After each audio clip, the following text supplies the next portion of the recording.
Hi, thank you for taking the time to watch this video today. What we're going to do here is cover the Workspot design concepts. So this playbook is intended for MSPs, partners, and customers that want to deploy Workspot, anywhere from a simple lab environment to a full-blown enterprise solution.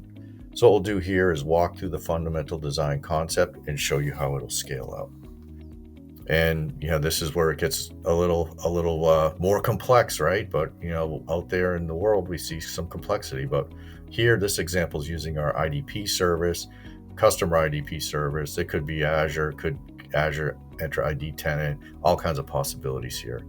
But this is a concept where, okay, well, this is kind of bolting all these pieces together, but still in the middle we have our foundational box.